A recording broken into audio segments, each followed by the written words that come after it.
49-year-old HDB house built like a terrace in Whampoa was recently sold for a whopping $1.28 million in June 2021, taking over the top spot of a 5-room resale HDB located in Pinnacle Duxton previously, which changed hands for $1.258 million last September in 2020. So Andass, over the past 11 months, resale prices have continued to soar, and now we actually have a new contender for the highest sale yet in Whampoa. So could you tell us more about what happened here? The first thing is, you mentioned about the property price trend. So in the past 11 months, property price trend has been going up for the HDB and the private area as well. And this is largely due to COVID. People are starting to work from home, forced to work from home. Yeah. And now they suddenly all realize that the home is not just a place where they sleep 8 hours a day, but also a place that they work 8 hours a day, the other 8 hours of the day. So the house suddenly becomes somewhere that they are willing to put a little bit more budget to find a place that has good amenities, has good transport network system, has nice scenery, bright, windy, place with storage area, a bigger house. So they are putting more emphasis into buying the best house possible, because now it's not just a home, it's also an office. Yeah. The second question that you mentioned is the interesting unit on Whampoa.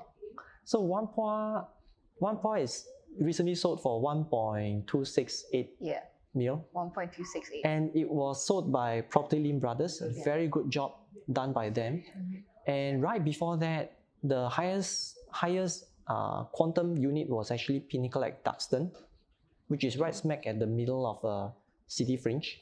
So you have these two products being the previous highest property price recorder and the newest one, the previous and the newest highest property price unit. And they both have a totally different genre. One is a high-rise, beautiful scenery, quite a new flat, about 10 years since TOP, roughly about there. The other one is a landed terrace house, very limited number of stock in Singapore, and the lease is halfway through, halfway gone. So you have 50 more years to go. So totally different genre, but yet they command both the same, similar kind of price tag. So that is very interesting. That's a trend that we are seeing, that people are recognizing what kind of properties that they like, they are willing to put in more money. And we are seeing them, the public, putting their money into the place that they really love staying in. Okay, thank you, Andass, for replying to that. Okay, since we have covered already how they have reached all-time high prices, but you know, it's still $1 million and more for a HDB resale flat. That seems to be on par with private apartments and even condominiums. So how does this compare, like HDB versus private? A better comparison may be Pinnacle Duxton versus the private property around this area, around the same area. So Pinnacle Duxton was, the highest unit was, the highest quantum unit was sold at $1.258 million. That is a S2 equivalent to 5-room flats of a normal HDB flat. And if you look at the PSF wise, it was sold roughly about 1,000 odd a little bit, right? Yeah. On the other hand, if you look at the same PSF, if you look at the PSF of a similar private property within this area, within the same age band with the same view, you are looking at a PSF of roughly about 2,000 plus PSF. And that is twice the price. So apple to apple, private property still costs roughly about twice if you look at this comparison. Okay. So could you actually also tell us how is this affecting fellow sellers and buyers of the current HDB resale market? And you know, you already addressed as to what is triggering the demand. Like, you know, like we actually need home offices apart from just a home.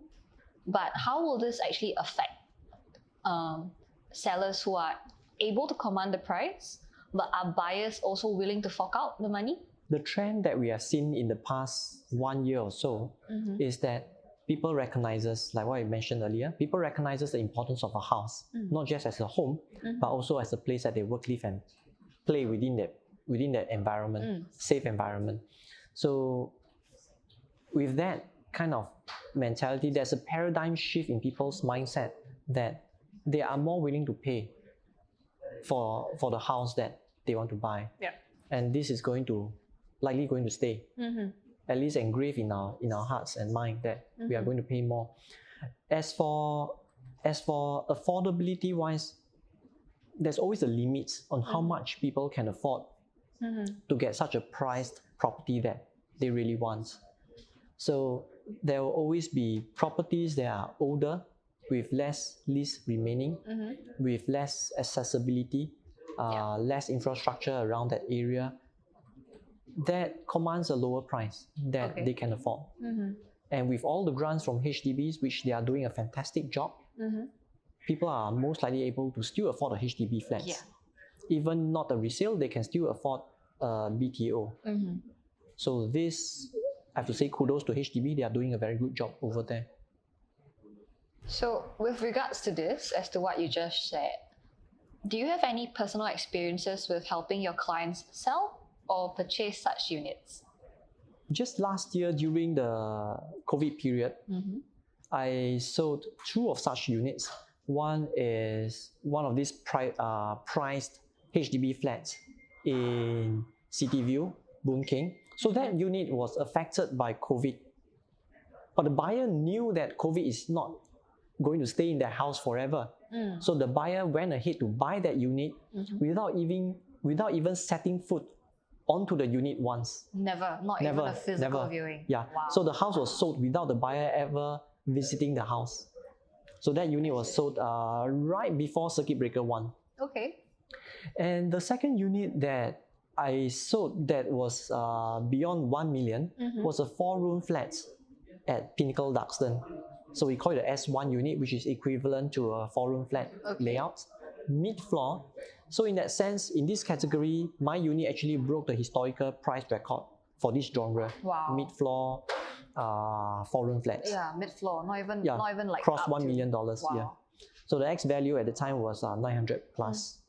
And for such a unit, especially during that period of time, one thing interesting that we saw was people are still buying house. Just that are agents able to show them this house? They are buyers, but are there enough sellers? There are enough sellers, but are there enough agents who are able to pass the selling information to the buyers?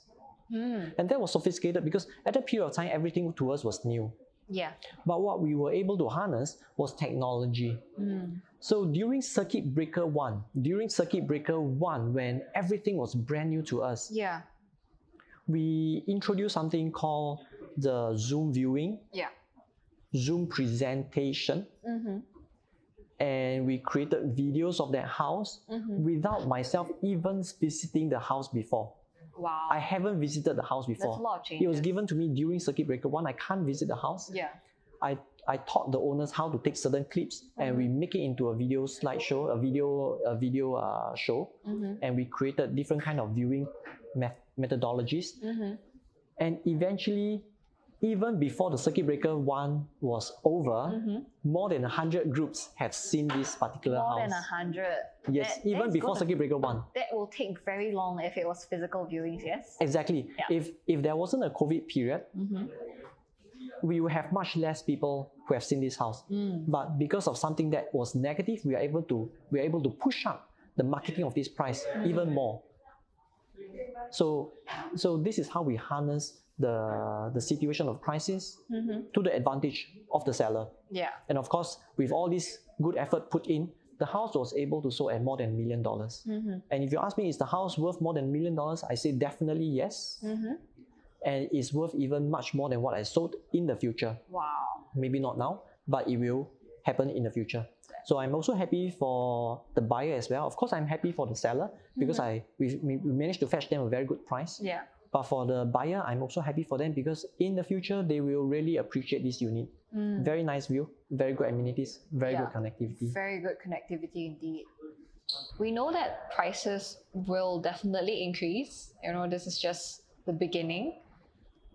But where do you see us moving forward from here in the HDB resale market? Some time back, Lawrence Wong mentioned about the lease decay, and that of all the HDBs in the market right now, only 5% of them will ever get CERS. Only 5%. So he gave an estimated figure.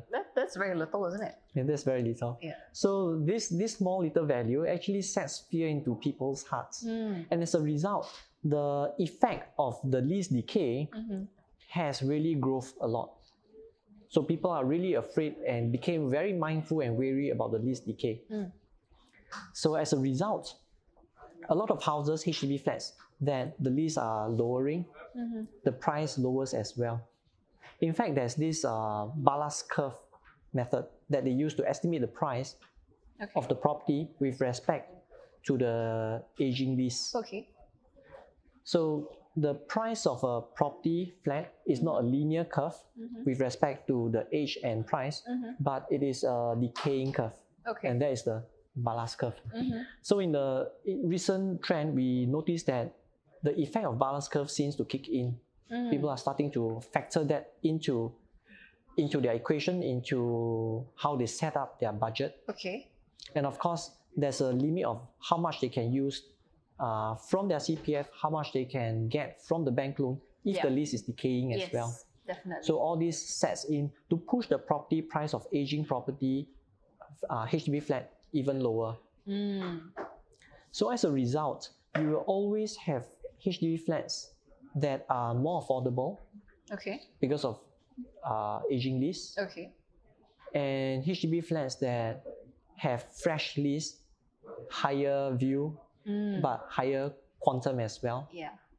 Most of them in the same or similar vicinity, especially like places like Pinnacle Duxton, where it's not a new town anymore. So you have Tanjong Pagar in that area. Very old, pretty old HDB flats. You have Everton Park.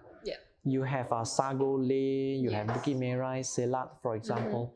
So these are aging HDB flats, and the location is almost just as good as Pinnacle Duxton, but then the price is a lot more affordable. So people who enjoy the good location, the amenities, infrastructure, they can always go for such a unit. People who still cannot afford, they can downgrade to maybe a 3-room flat instead of a 5-room flat. I see. So it's all within the good means of budgeting as well. Yes, certain compromise have to be given. And I think the first round of compromisation would be based on the aging lease. Aging lease, So it's whether people can live with the fact that the unit is old, the people around are old. Well, some of the areas like some of the older HDB flats, the neighbors may not be very old. Some of them are not quite young. The demography is actually quite young.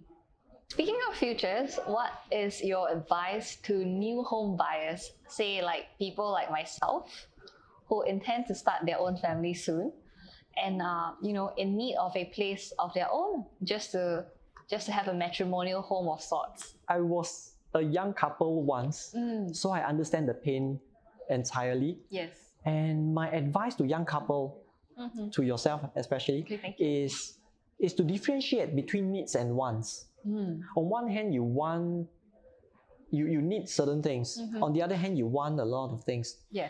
So it became apparently important, extremely important, when you have to decide between one of them. When you don't have enough resource to get both of them. So one is a need, one is a want. A house that has good infrastructure that allows you to be psychologically happy and productive within that space, I think that is a need. And investment is important, very important for the longer future, but for immediate need within the next 1 to 5 years, maybe not that time crucial yet, because I can tell that you're very young. So as long as you're not beyond 35 years old, I think you still have time. So 35 years old is a magical number. We won't go into that in this talk, but I think you still have time before you hit the 35 years old mark. So at this point in time, for investment, I think you can still classify that as a secondary, as a want. Okay. You it's still not a have need. you still have that 5 years to play around with, to find a house that you can live in comfortably and be very productive in. So for yourself, if price is an issue, put the emphasis on the place that you really enjoy living. Give some compromise on, for example, the lease.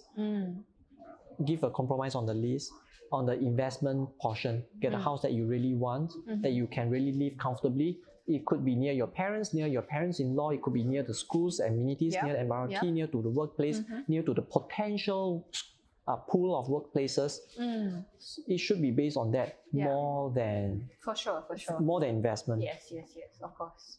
Wow, that's a lot of information. Very, very helpful. It's been eye-opening as well. Thank you so much, Andass, for being here with us for the interview. Thank you for the interview. And we look forward to the next time where we get to speak with Andass on Primetime Property with Andass.